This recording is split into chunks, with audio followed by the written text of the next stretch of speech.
Hi guys, Harry and Hugo here for another episode of the Progression Podcast, and today we're going to be talking to you about training frequency.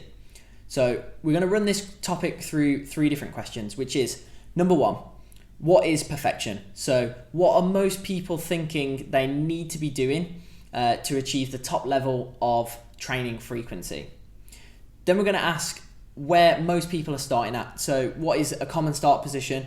Where are most people currently at in terms of training frequency? Mm-hmm. And then finally, how can we take one step better from where you're currently at towards the concept of perfection, or more specifically, just to progress? So, training frequency. What I encounter the most in terms of people, what people's perception of optimal is for training frequency is somebody like The Rock, who is obviously very dialed in with his training. We watched a motivational video. How often did he say he trained? I think he said that he trained twice before anyone else has woken up. I think he's like up at 4 a.m. That's unbelievable. Yeah. Guys like Mark Wahlberg, who he's getting up at 4 o'clock in the morning to wake up and train. And he's training. I think the Rock was saying he's training twice a day, 7 days a week. And I know that he carries a gym with him. He's got his Iron Paradise. So he literally transports a gym around with him. So his training is about as dialed in as it can possibly be. Yeah. You're also looking at Olympic athletes who are training multiple times a day. Michael Phelps was in the pool for hours and hours a day. But these people are also investing heavily in, massage, their nutrition, mobility, rest. They are built to train. Mm-hmm. And most people, your average gym goer, I think, falls into the perception of thinking they have to train like The Rock. Everyone wants to be trained like a gold medalist, like The Rock, a professional athlete, but not everyone. No one is. no one is who's got a normal job or not being paid to do it. It's extremely difficult. So the two biggest limiting factors that we discussed before jumping on here for most people's training frequency is time and recovery. Yeah. So even if you have an abundance of time but you're not putting in enough recovery, you can't achieve optimal training frequency, and more than likely you don't have that sort of time. Mm-hmm. So that leads us nicely into where most people are at. Yeah. So take it away. Most people, they're probably not even training. Exactly. The whole population, most people aren't training. Yeah, the average person you walk past in the street is not a gym goer. No. If you're already a gym goer, congrats, you're in the minority. You're putting your health and fitness first. And to be fair, that does include people who train from home. You could have your own home setup, you could do some bodyweight exercises, but the majority of people aren't doing any sort of training. No. Of gym users, the amount that actively train is even slimmer. Yeah. And the common start position that we see, other than people who don't train, so I'm talking about the training population here, they're aiming for sort of 2 to 3 training sessions per week. Yeah. Now, one of the things that I always talk to people about when they used to come and consult with me for one-to-one training, they'd say, how often a week should I be training? And I guess that's the question in this topic, isn't it? Yeah. And my answer is a question back to them, where I'll say, what is the minimum amount of times that you could commit to training every single week without fail? Right. So what do you reckon the common answer was? Like 2, 3 times. Exactly.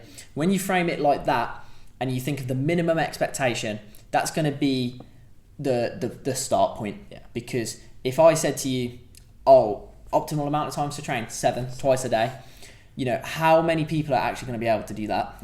No one. Well, we work in a gym, and I don't even think that I could get two sessions in a day. No, I don't think I could either.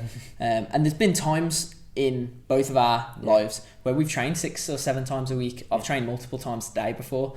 But how long does that last? Not consistently. Not very long. You can't do it day in, day out. It's just shattered as well. Yeah, exactly. Well, in those time periods, I wasn't limited on time. I had the time to do it. Yeah. There were short workouts, but I was getting a lot of them in. But I did not have the recovery, and in the end, I just ended up burning out. Yeah. And then you've got to stop anyway, so you're forced to stop rather than it being a choice. Mm-hmm.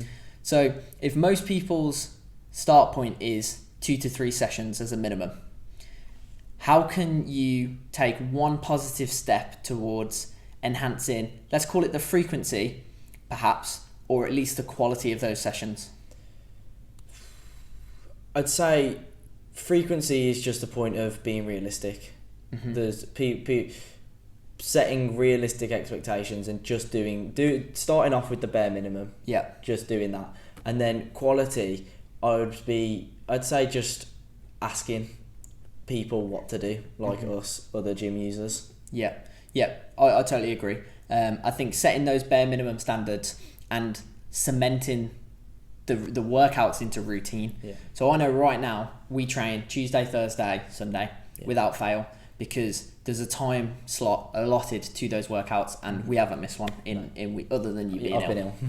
You've been ill, but we haven't missed one for ungenuine reasons, because it's routine, it's scheduled. Yeah. So you make sure that the frequency you set is regularly achieved, because there's no point saying I'm going to do 2 to 3 gym sessions a week and missing 1 or 2 every week. It's just going to take away all your motivation, because you're going to feel worse about yourself. Exactly. And it's going to change how you would program for yourself. Yeah. Because if you've programmed a 3-day split, so a workout pattern that works for 3 days, and you only end up training 1 or 2, then your total volume's not going to be correct for the week. No. So to wrap it up, I think the takeaways are, yes, there is an optimal. Consider your start point. So ask yourself that question: how many times minimum can you train per week without fail every single week? And to make sure that you're progressing the frequency aspect of your workouts, cement your workout times as appointments. You're not going to wake up one day and go, oh, I just don't fancy going to work, I'm not going. Yeah. Because you've got to be there. It's an appointment. So if you treat your training like a non-negotiable and it's at a time that works for you, then you're going to make sure you achieve that frequency. And then the final point is to make sure that you program correctly for the amount of training you're doing. Yeah. Based on your recovery and your time. Yeah. Lovely. And I think we'll expand on training in more detail. But in terms of how many times per week you should train, that's the question that you need to take away. Yeah. How many times per week without fail can you train?